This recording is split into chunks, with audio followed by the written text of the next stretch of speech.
Welcome to The Road Less Traveled with Tiffany Rosenbaum. This podcast is about sharing the success and failure of entrepreneurs. Join in and learn from others' mistakes so you don't have to go through the same hardships in business. Now let's welcome your host, business coach, real estate investor, and proud wife and mom, Tiffany Rosenbaum. Welcome to another episode of The Road Less Traveled. We are here with Bryan Hatch, and oh my goodness, I'm actually really excited to talk to you because how many times have you felt like you've been in chaos?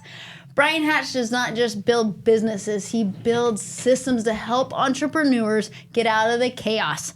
So I'm actually really excited to talk to you about this because let's be honest, entrepreneurs, 9 times out of 10 when they start a business, it's chaos. They have no systems. It's just trying to figure out what to do next. So tell us a little bit about your background. And we'll get into all the questions. Well, it depends on how far back you want to go into my background. Why did you decide to be an entrepreneur? Because it's not like an easy road. It's a hard road. All right, so I'll get back to that kind of origination. Yes. I remember I was actually working in corporate environments, and I was doing sales, and then I was at a software company, and I remember working my butt off, and I was traveling around the world working for their top 50 partners. So I would go and implement the software for their top 50 people. Okay. Big wigs, like 8 to 9 figure, like big entrepreneurs going and doing some cool stuff. But I remember sitting at my desk and in a cubicle in this place. It was actually a really cool company, real cool place. But I remember like looking myself in like my screen was turned off so I could see my face in the black screen, right? And I said, what the hell am I doing here? Because I saw all these people doing such amazing things, and that there's always that entrepreneur's dream of like, if they can do it, I can do it. But I'd seen how they did it, and I'd seen what they were up to, and I was like, I gotta leave. I gotta take off. So after about a year of doing that, I was at dinner with 2 of these entrepreneurs. I was the only one at the table making 6 figures. They were making 7. Or 8, right? And so when I'm sitting there, just the 3 of us, and watching what was transpiring, I literally remember talking to myself thinking, like, I wish I had a notepad to like write down, like, not the actual transactions, but just like the themes of like, why is that? Why are they saying that? Why is he asking that question? I've always been a little more analytical on that kind of side.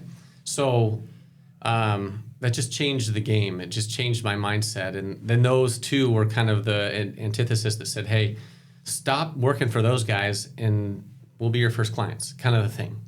And so, I mean, there's always the non-competes and all the fun stuff that come up, but they were like, dude, just come work with us. And so that's what was the dream that left corporate America and started the gig, because I felt like I never felt really good about the ironclad path that everybody else took.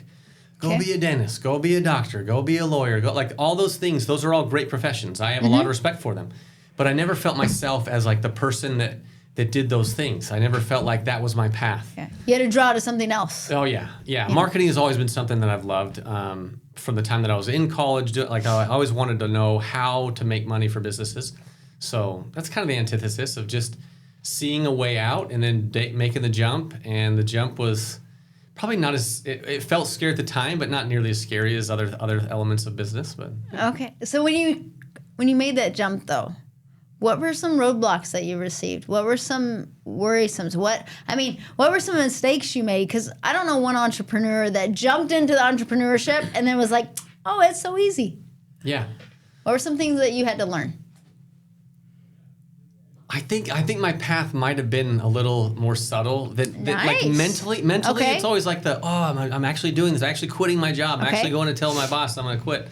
But once I got into it, I already had a set of clients that were like 2 clients that were good, that they would make up for my income wholeheartedly. Okay. And I love them as people. So I was drawn to human beings that I just connected with really well. So you didn't have to drop income. I didn't. Okay. Now, there are other elements. You can go down further the path. I'll tell you about the headaches that I've created. But that initial risk for me, they made it so soft and easy. And I built a business with one of them that went from $0 revenue to $1 million a month. with the Awesome. systems that I created with one developer. It was me and him and a team that was just willing to go get stuff done. Can you tell us what business that was? Yeah, it's called growth.com. Okay. They're still occupying the space really well, and they do a lot of personal coaching, development coaching.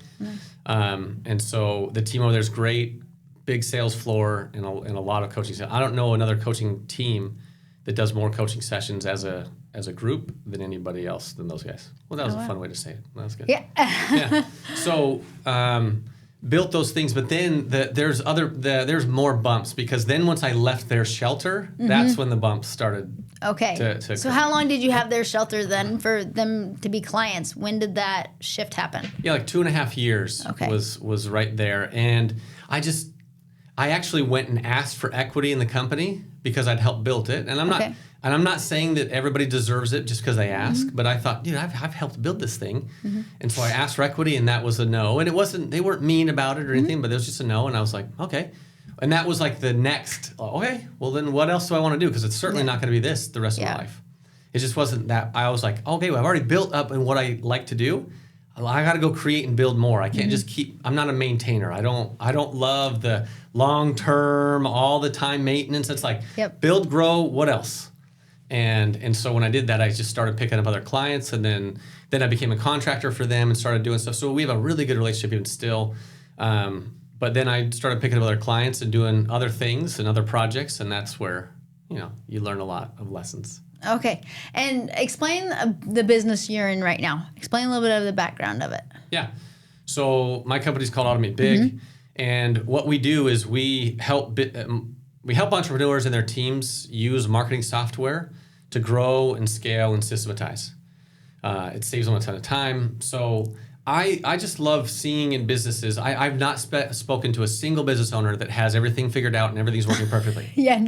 No, I'm serious, and I'm serious. But not one has. Let's be honest. Yeah, here. and it's okay though. Yes. Like I don't want that to sound like it's like a negative thing. No, it's a good thing. But I can go and diagnose what's happening in a company now really well and say, that's where I can help. That's where I can help. I can't help you with the other 4 things, but these 2 places I can help. Early in business, when you start taking on clients, you take on everything you can possibly. And so I was grabbing this project and that project and this one. Yeah. And it's all custom build everything. Like we're going to do this for you and that for you. And it's not the same. So it's hard to grow a team that way. Yes.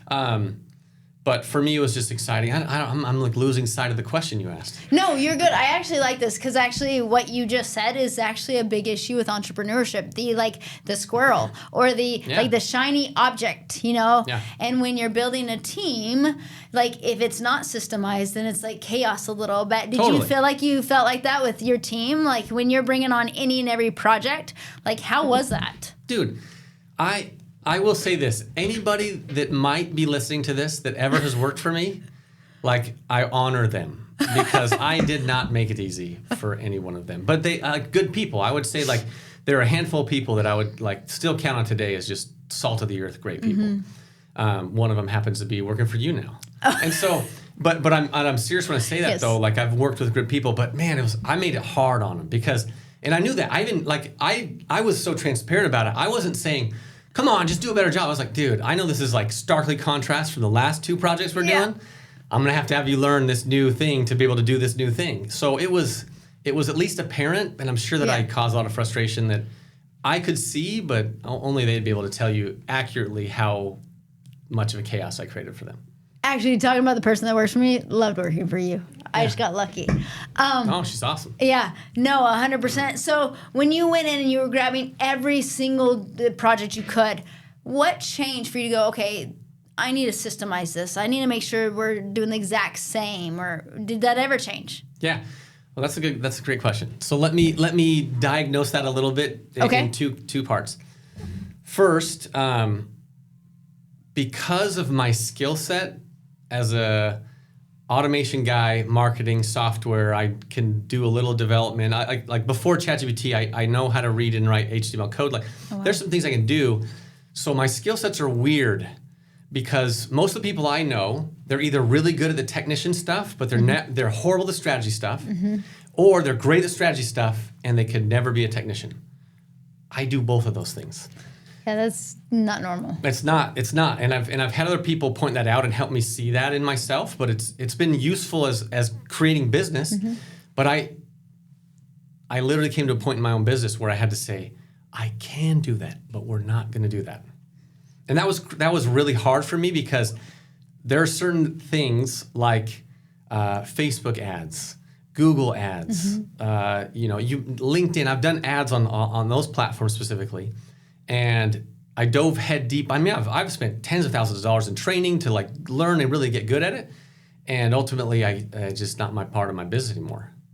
I don't do those kind of things. I contract it out, or we find somebody else who can do it when we're doing a project. But I love those things. I love. Because there's a place for ads. There is. In every business, depending on your growth strategy, but like there's a place for it.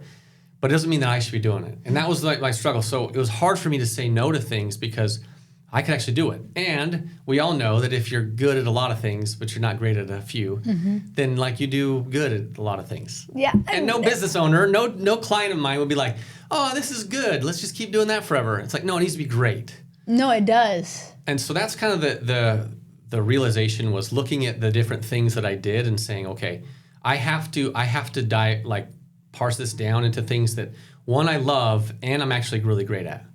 And that was like part of that was like losing a lot of my team so that I could get clear about those things. And trying to rebuild my team on a couple different occasions was challenging. But when it comes down to like, what do we systemize and do now? I have that far better codified, the things we do.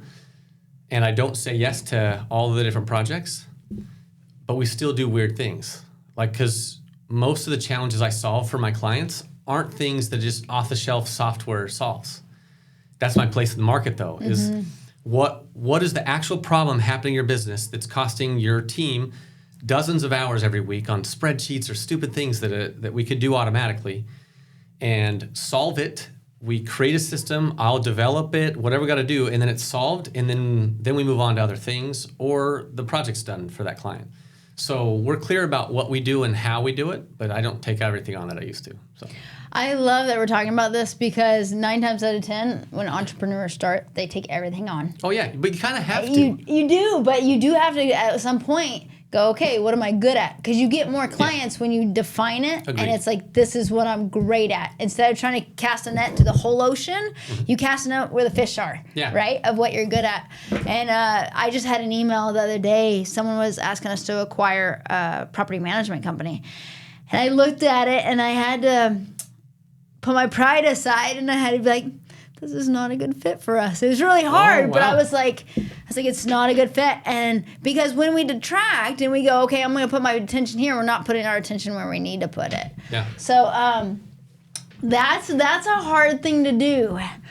What did you change in your business to help you be able to create that? Was there a mistake that happened, or did you just come to the realization that you had to? Well, first, I think I need to point out that there's so many books, there's so many episodes, podcast shows, there's things you can find online. And I think there's a difference between the practicality and the theory. And I've read books about, I like some of my favorite books are, the E-Myth, like literally how to do what I love to do. But there's a theory of, you should be niche and you should narrow your focus and you should do, but there's the reality of paying bills and paying your team and taking care of people that you love. Yes. And so it's like I'm gonna err. I think most entrepreneurs, I don't think that they should ever feel bad about it like up front, taking on too many things or things outside of their scope, because that's how you learn. I think if you get niched too early, too soon, before you even have any clients, it's like you serve like 1% of 1% of 1%. Like who the heck is going to? Yeah. So it's tough, but so it's a balancing act. Yeah. Right. But how I learned that was seeing people that I loved leave my team, and I mean I've had family work for me.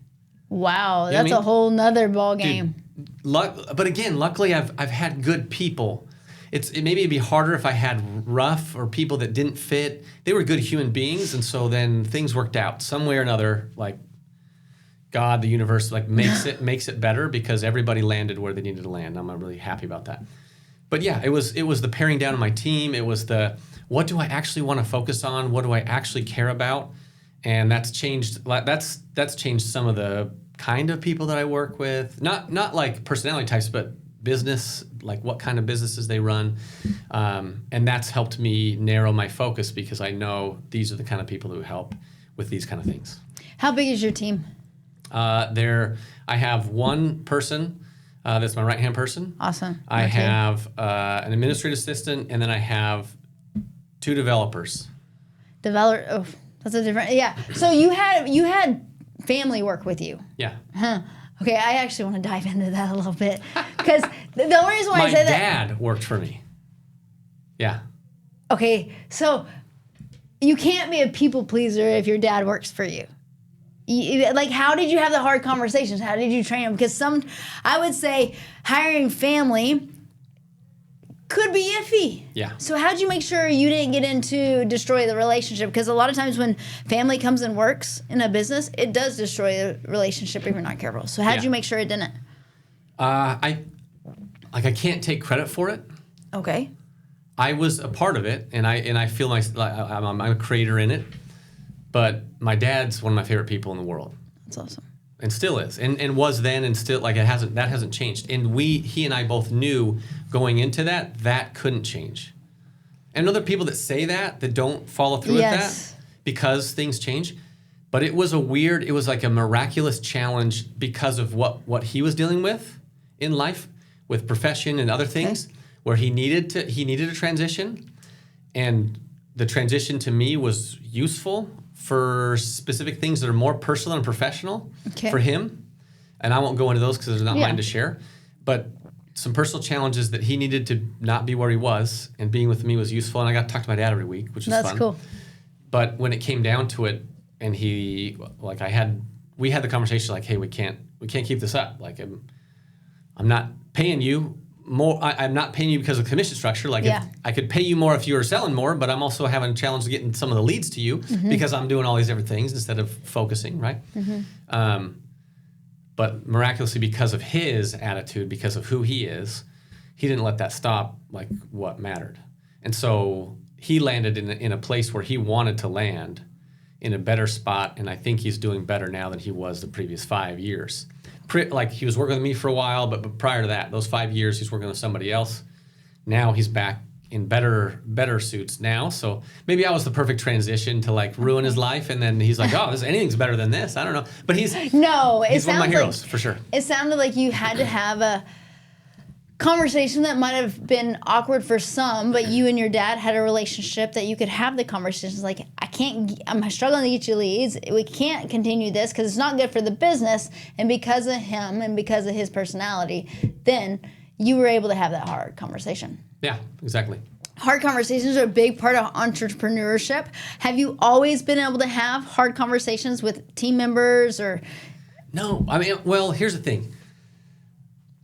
I feel like I'm a very intentional person. Okay. I don't hide things. I don't beat around the bush. But as an entrepreneur, I'm not like opening my books and finances up to my team. So there's an element of I'm trying to take care of these people and have them feel comfortable and successful and not like, whoa, dude, like the wheels are falling off this thing. You know, like that's rough. So, but I think I've had a hard time having super challenging conversations because I love the people. Mm-hmm. And so like things kind of like literally the wheels fall off, and it's like, okay, we're at a point where the wheels are off and I know the wheels are off. Like, what are we going to do? And it's like, so it's kind of like I've let things get to the point where it's like, we got to have this conversation, as opposed to I should have had it months before. But for whatever reason, it's worked out.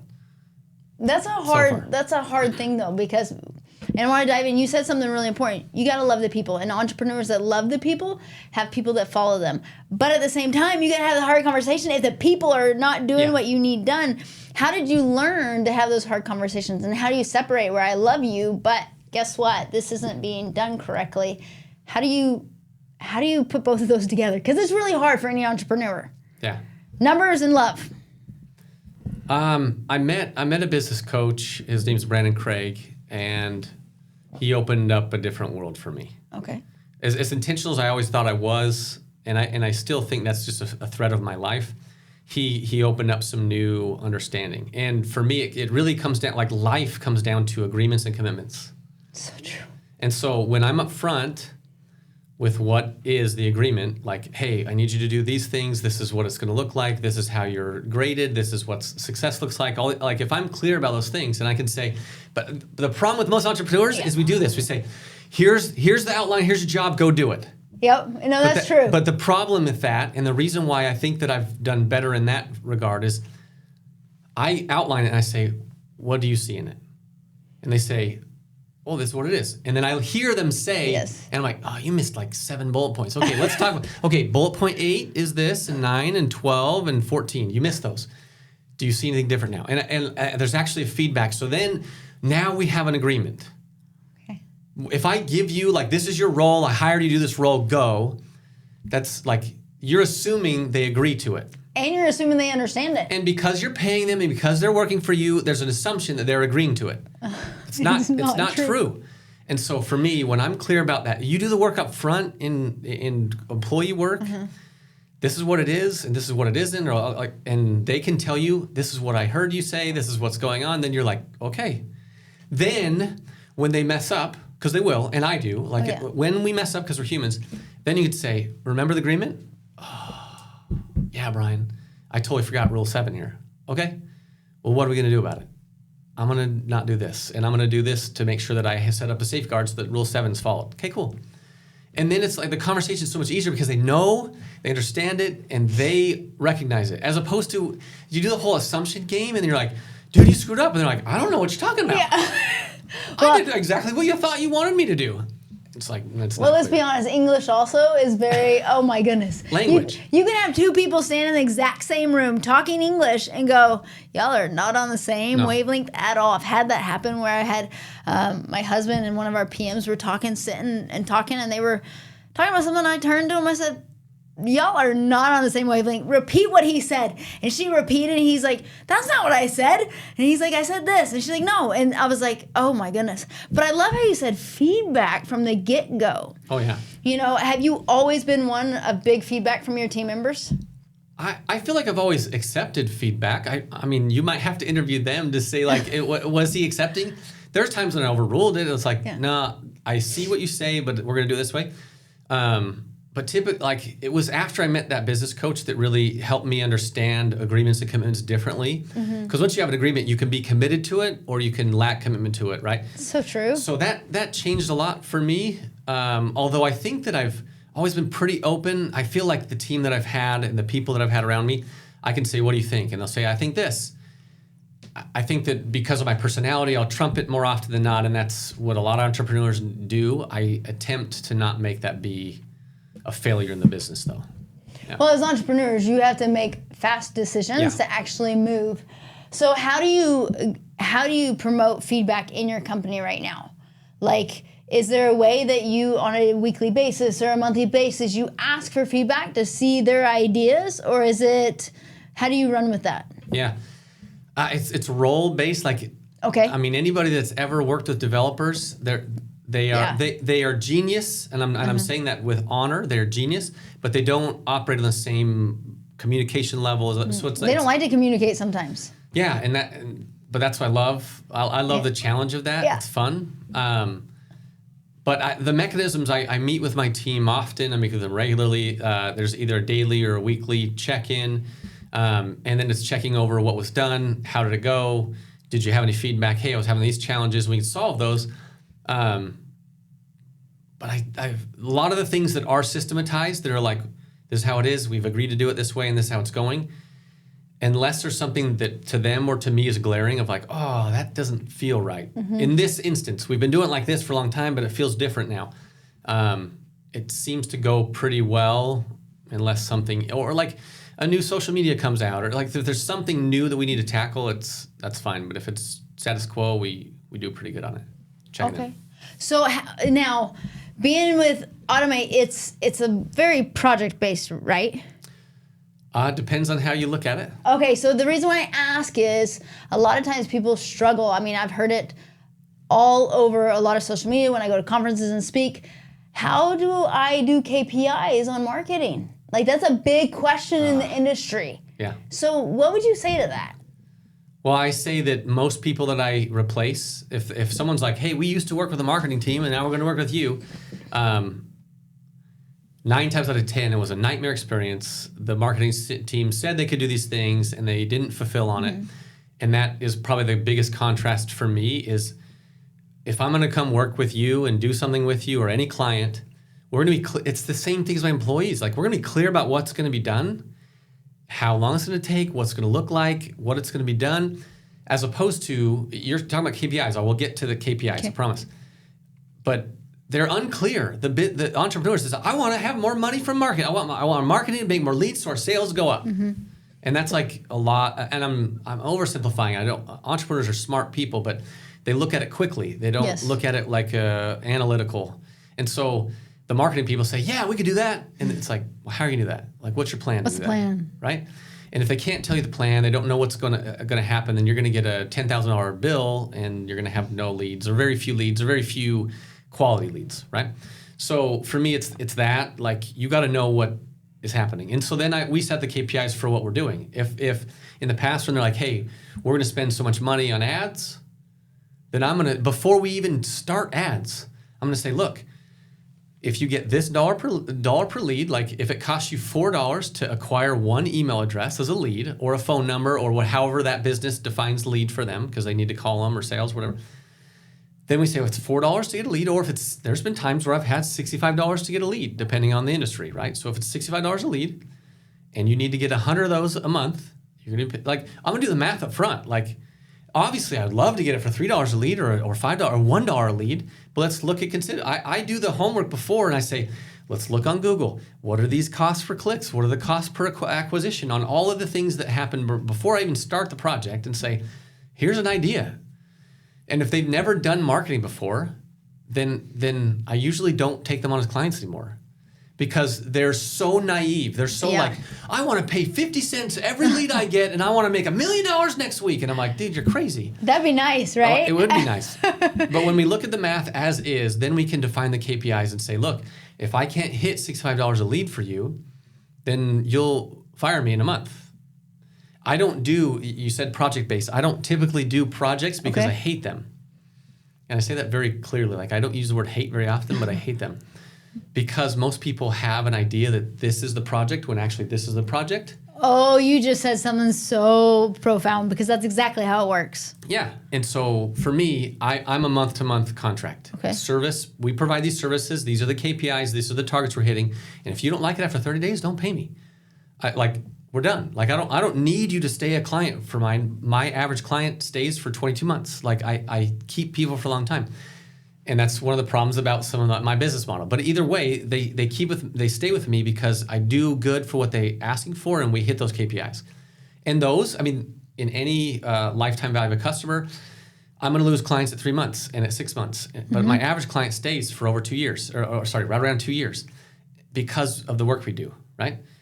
But there are those that say, this wasn't what we wanted. And I agree. Yeah, you wanted these targets. I couldn't hit those targets. And here we go. As opposed to pay me $50,000 up front. There's a lot of marketing firms that are like, year contract up front, pay me half now. And it's just ridiculous. And so I feel like marketing gets a bad rap because there's a lot of things we can do, but a lot of people do it wrong. And so then business owners have this frustration about marketing and why we can't do it, but they never have a clear person to work with them.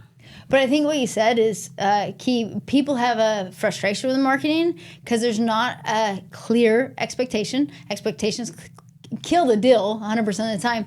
But I have a friend that's in California, actually, and he hired a marketing firm, and they're like $107,000 up front. Yeah. And I'm like, what are you getting for that? He's like, oh, they're going to dial in my process. They're going to do this. They're going to do this. I'm like, what's the return? What's the ROI on that? And he's like, well, we should be able to get to this. And I'm like, but it's so true. Expectations aren't clear. Plus, business owners do not understand marketing, I find. Because I can say that about myself. How many times I've hired a marketing firm and I'm like, it's this. And they're like, no, that's the contract's this. You know. So what you're saying is so important. So how can business owners understand it in a better way and making it where it's a added value to their business and not a detractor? I have so many questions about your question. Go ahead. It's okay. It's a very broad question. So what makes a marketing contract a detractor or a promoter for you? Like if I'm going to hire a firm, Like, I brought it in-house because I'm a control freak. That's okay. I don't think that's a wrong thing. So if that's your... But right. I think it's because I think a lot of marketing contracts are very ambiguous. They're vague. They're very vague. It's like, hey, we'll post this or we'll do this, but there's no like meat to it. And I'm like, wait, but what is this supposed to get me? Yep. Where is it supposed to go? Mm-hmm. And so I've hired people, but it's like, I can do more in-house. Yeah. It just is what it is. And so for me, I think it's more of not having clear expectations, not understanding it enough, and not having enough meat to the estimate or the contract. Yeah.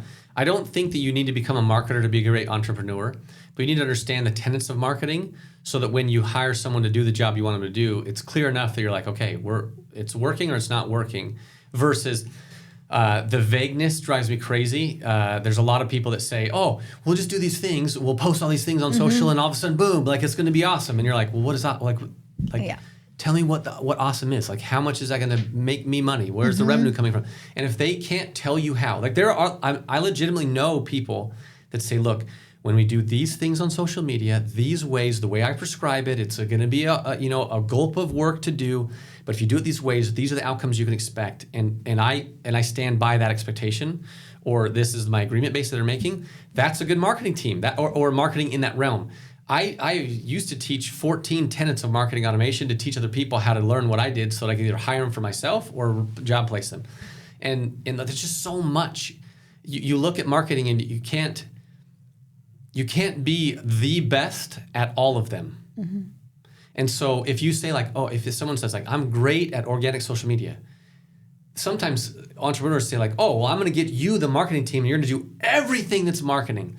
You're going to do social media, you're going to do my ads, and you're going to do my websites, and you're going to do my funnels, and you're going to do like all these things because that's what they want, and that's what they're saying, all these buzzwords in their head.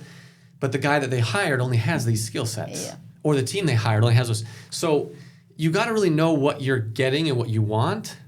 And if you're clear on that, then everything else is going to work out, in my opinion. And if the person you're talking to, the marketing professional you're talking to, can articulate with these activities, these are the results, then you're good. And like me, when I was doing ads, if I can say, look, in your industry standards are $22 per lead, and we need to get 100 of them every month, and I can give that math to you, even if I haven't proven to you those are what the benchmarks are, then you can at least grade me to it, right? Mm-hmm. Even if I can't say, I guarantee you we're going to get those, I can say that's what they need to be.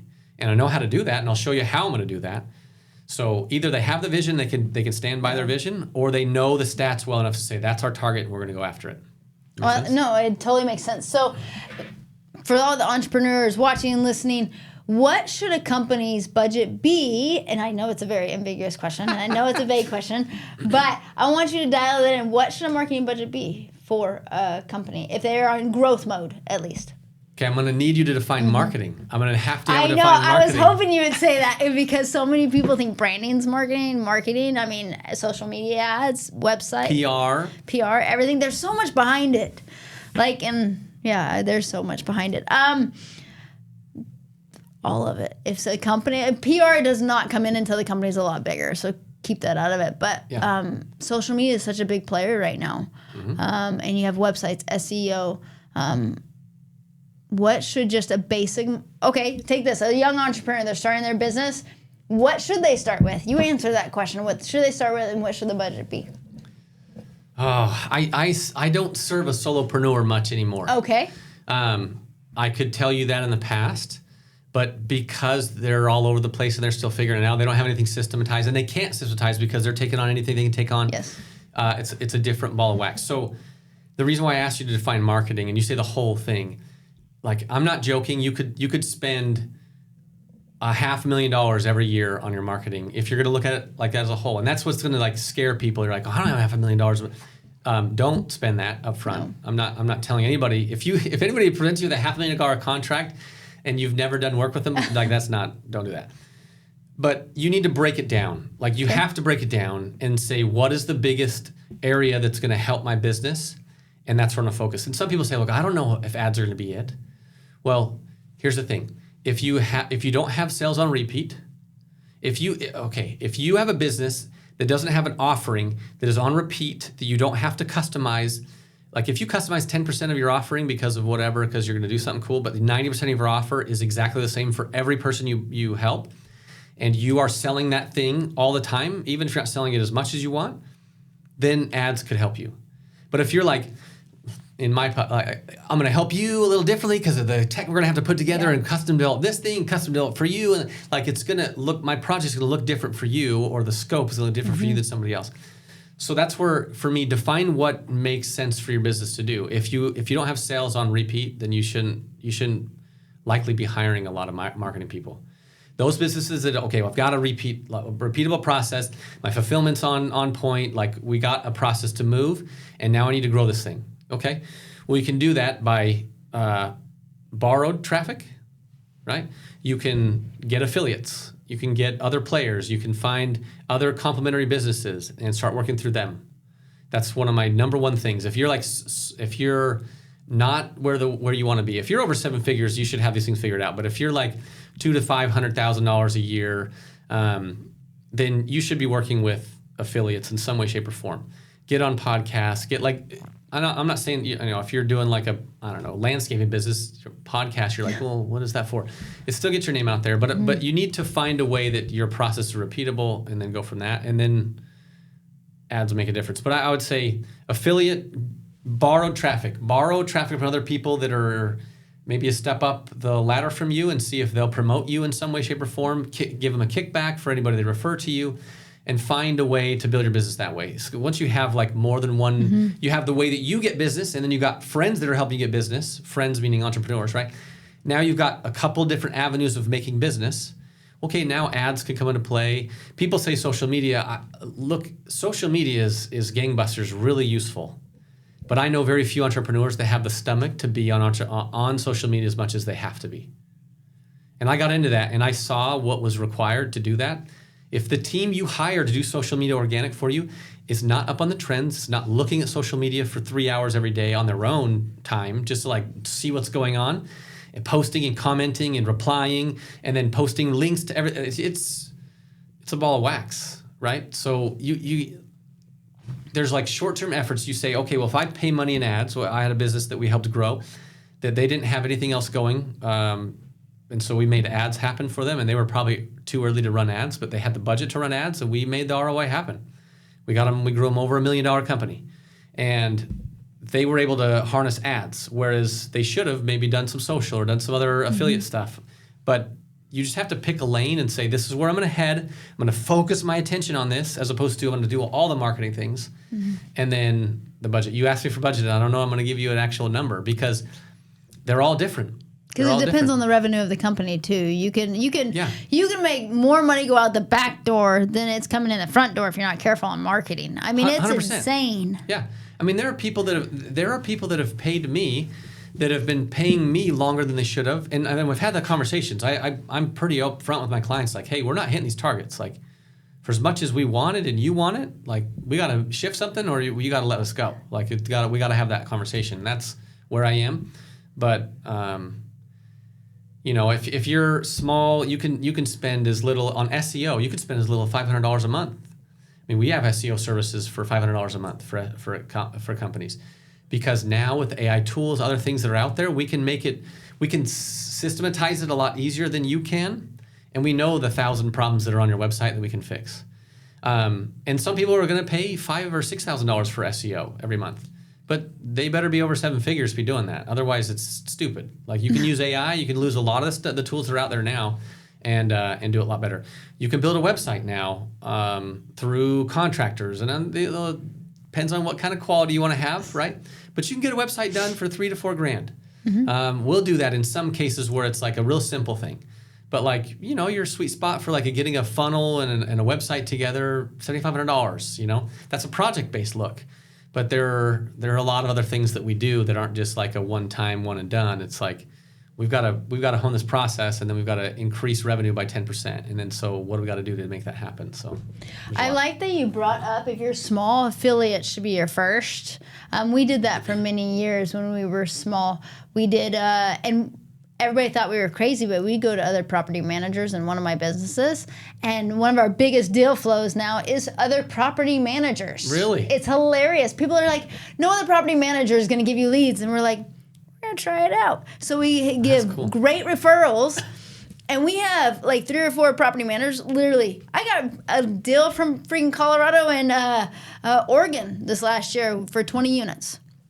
And I'm like, that's another property management company. So I love that you said affiliates, and don't think anybody's off the table. Even people in your exact same business, because they don't take every project that you want. Yes. You know, and they're already paying for ads. So like, use their deal flow by being an affiliate. I love that.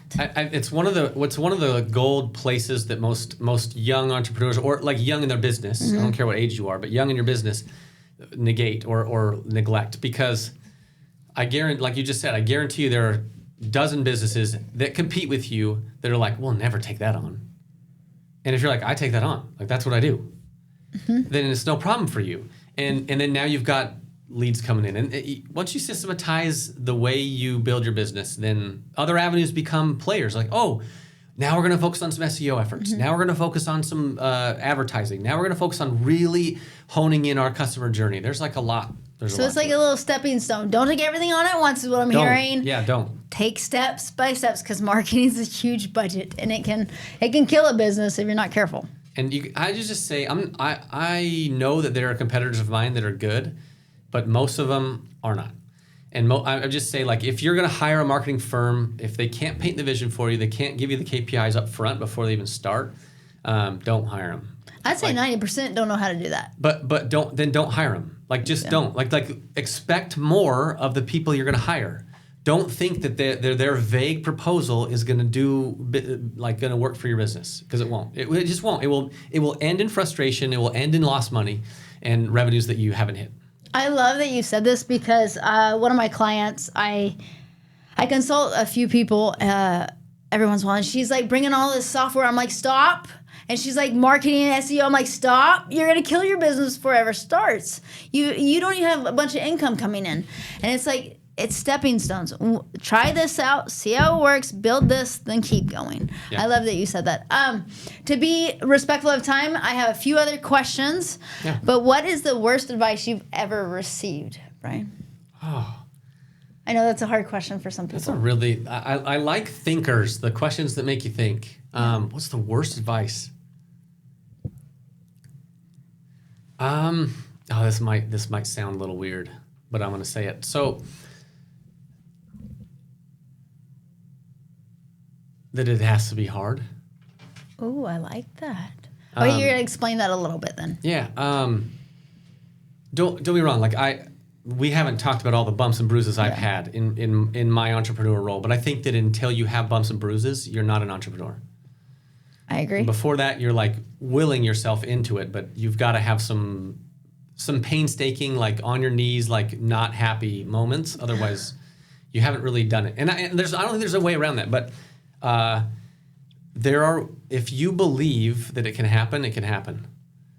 Right now, I started talking in December about something that I want to have happen, and we're already in contract for that to happen right now. Like in January, I know it's not that now, but so it.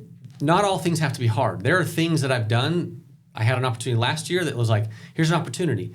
And it was like 7 days and it was done. And it was a big opportunity and it wasn't hard. But sometimes we think like, oh, it's gotta be a hard, it's gotta be a grind, it's gotta be, and I'm not saying that all things are easy. I'm saying you can believe it's hard and it will be harder. I like that. Or you can believe that it's gonna be processed, but like, I totally got this and it's gonna be easy. Easier.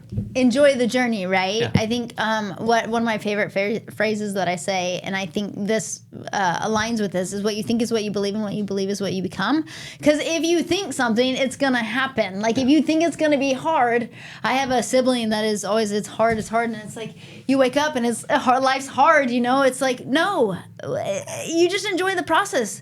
Will you be learning processes? Yeah, you'll be learning every day. But if you take it as an opportunity and enjoy it, it doesn't have to be hard. Yeah. I like how you said that. You run, I had a guest on my podcast, he said, run into the rain, like run into the challenge. Yes. Because that's where the fun is. And we don't always think of it that way. And so I think it doesn't have to be. I mean, you look at these athletes that play, they're going up against crazy odds or whatever the case is. But if you don't believe you can do it, then why are you on the field? And so if you believe that way, it makes everything easier. And if you actually think like everything that I'm doing is just helping me get what I want, then it'll work out. But if you act like, oh, this went wrong today and that went wrong, oh, they didn't call me back, and this, it's like, you just make it harder. Oh, I love that, because what you just depicted was letting your emotions, control your outcome instead of going, okay, it's just a decision that needs to be made. Things happen, keep going. Yeah. It's like, every single day things are going to happen, but in reality, do we know if it's good or bad? That phone call that didn't come might have been a blessing in the end, I think sometimes something happens and we're like, oh, that's bad, but really was it? Have you ever heard the story about the farmer? I think so. Okay, the one that has the horse, and so I'm going to say it because I love it. You need to say it so that everybody else understands. I want to make sure that I'm not missing something. So there's a farmer and he has a son, and one morning they come out and the son runs up. He says, Dad, the horse ran away. And he's like, it's so bad. And the dad goes, is it? He goes, I don't know, it is. Maybe it is, maybe it's not. And so the next day, the horse comes back, and the neighbors come over and goes, oh, the horse came back. It's really good. The dad goes, is it? I don't know. Maybe it is, maybe it's not. And then the next day, the son got on the horse, and he got bucked off, and he broke his leg. And everybody said, oh, everything's horrible. And the dad goes, is it? I don't know, is it?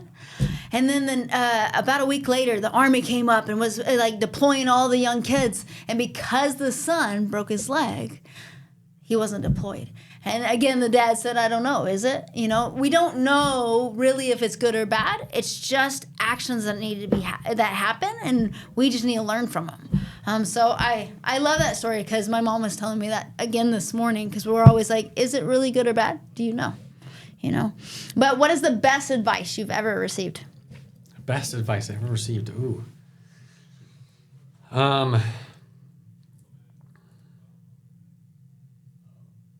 Get clear on what you want. Get really clear as an entrepreneur. Get really clear on what you're after. And that's come from multiple individuals in the entrepreneurial space. Brad was one of them, Brad Martineau. Just get really pinpoint clear on what you want. And it's like some people think like, oh, I want $1 million. That's not clear. that's like a wish in most cases. And so get clear about what you want. You don't have to know all the how. I'm not worried about that, but get really clear. That's probably the best advice I've ever received. Ooh, I really like that one, because there's so many times I'll ask an entrepreneur, say, hey, what do you want? And a lot of them don't know. They're like, they'll say what someone else has or something else, but it's not their dream. They're not owning it. They're not aligned. And so I think that's one reason why the business struggles. Because if you don't know where you're going or what you want, how are you going to tell your team? How are you going to go anywhere, or your customers or your clients? So I love that. If you had one book to recommend to our viewers, what book would it be to help them with their entrepreneurial journey? Entrepreneurial. I have a list of recommended books that I have, but entrepreneurial specifically. Oh. Or it could be any book, because I think there's a lot of books out there that could help that might not be the entrepreneurial journey. Okay, my number one, and it goes for life and business for sure, is Outwitting the Devil by Napoleon Hill. Oh, okay. It's it's not one of his sections that very few people have read compared to Think and Grow Rich. That's great. But I'm telling you, I love Outwitting the Devil so much more, and it will apply to business just as much personal. So that's one. I'm a systems guy, so what book? Atomic Habits is the other one. I love Atomic Habits. Yeah. You don't rise the level of your goals; you fall to level of your systems. That's my favorite quote. It will be my favorite quote for years to come until something else replaces it. But I love that book. Yeah, it's true. This year I told my mom, because she was like, I always struggle to work out, and I haven't done it my entire life because I set a goal, but then it doesn't happen. January 10th is quitter days, and I said, Mom, why don't you read Atomic Habits? And she read it, and she has worked out every single day for 6 days a week, has not missed a day. She's like, this changed my life. What's the next book I need to read? Yeah. But I think what you said is 100% true. You fall from your systems. You got to put things in place. Every night I lay out my clothes. Every night I plan. My mind already knows where I'm going the next morning. So there's no decision making. Yeah. If you have to make a decision at 5 a.m. in the morning, it's probably not going to be the right one.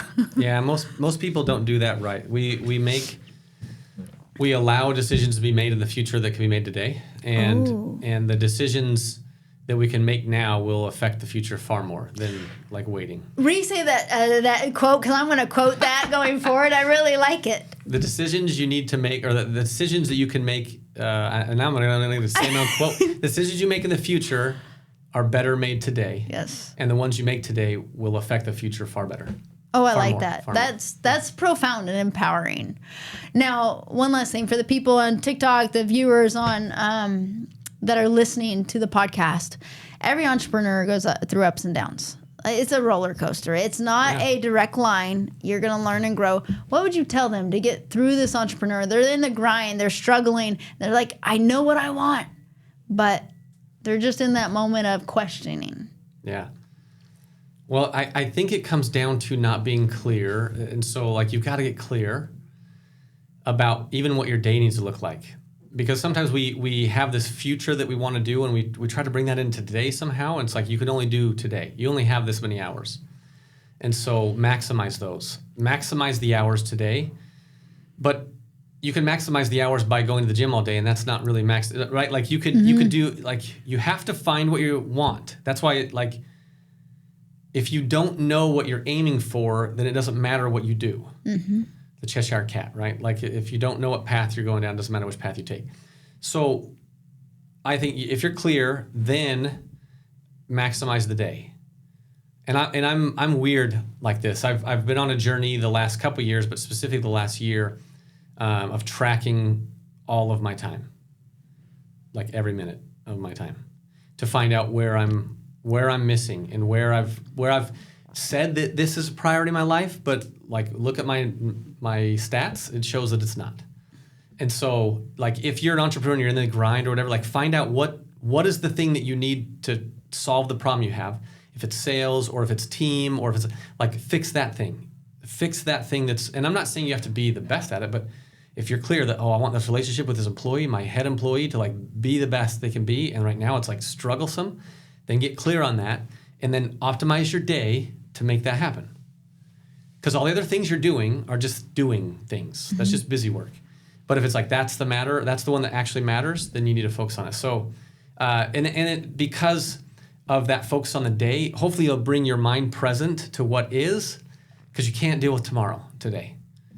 What you do affects tomorrow, but you have to deal with today right now, and stop worrying about what's in the future and what your bank account needs to be and what it's not. And like, okay, if your bank account as a business is low, then what's going to provide sales? That should be your focus today. That should be your 8 hours today. Like, you're like, oh, well, I've got these other things. If you don't have enough money in your bank account, like, go get sales. Go find sales. Knock doors. Do whatever you got to do to get that done. And if you're committed to the being present in that, that's what will solve it. Because I think we make problems bigger because of the grandiose vision of my next 10 years of what I want to be at in 10 years. Like, today, dude, you don't got enough money. You got to go change something. I love that you said that, because how many entrepreneurs go into their office and just get on email? Oh, I hate email. My team loves that. I'm an email guy, and I hate email. Same here. But like, my whole life, because I was coming to the office, getting on email every single day. I'm like, dude, what the hell am I doing? Yeah.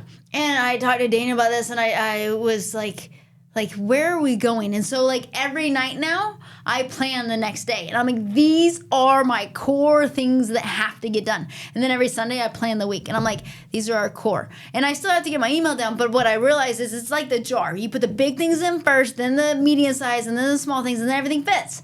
But if you go to the small things first and then go try to get the big things in, it does not work. Yeah. I'm going to push on you on one little area. Push. I love this. You said the words, I need to get my email done. I'm going to tell you don't. And here's why. You could have someone else read your emails for you. Well, that's what I mean. Yeah, but I only check emails once a day, and that drives some people crazy, but I don't care. Because my inbox is not for them. Like, my day is what I need to get done, because I'm focused on what I need to get done. And if you need to get a hold of me, and it is important, I'll receive it by other means of communication that I've set up that are like, yeah, team, you get me on Slack. Yep. Other people can get me on text. But other than that, if you're emailing me, I didn't say in my email I'm going to respond in the next 12 minutes. Ain't happening. So anyways, maybe you already do that. Sounds like you already do that. No, but I love that. You need to get your email done. You need to get done what you have planned. And if your email takes 15 minutes, better on you. That's way better. 100%. I allow 30 minutes for my email There every you go. day. That's awesome. But what's funny is what you said is key because I have a headhunter. And she goes and looks for clients. And she's like, is email best? I'm like, no, because it might get done the next day. It depends on when you email me. Yeah. And so I tell her, text me if it's an emergency, but that's it. So I like how you think because so many times entrepreneurs will just come in and start on their email. But is the email the most important? Now, clients need to be responded to. Get me wrong. If your customer service is different. That's totally different. If you are over customer service, that's different. That is a priority for sure, differently. Yeah, so it's different between entrepreneur and the customer service because our customer service, they have to get back within 2 hours. I totally agree with that. But like, I love what you said. Like, as the entrepreneur, the owner of the business, that's not number one. Number one are the big things that have to get done, like the sales or fixing things in your business. Your email is a priority for everybody else. Yes. You're just like, and people that go into their email, like, now again, I am excluding customer service because that's what we pay you to do. Mm-hmm. But like, if you go to your email and you're an administrative role or a leader in the company or whatever the case is, and you're like spending 2 hours in your email, you've just prioritized everybody else's things they want to get done over anything you said was important. Mm-hmm. And I just don't subscribe to that, and I haven't for a long time. And one entrepreneur that I worked for a long time, Brendan Richard, taught me that. I loved his email autoresponders. It was the best, and still this day, I think he still does them. It's like, hey, I'm probably not going to respond to this.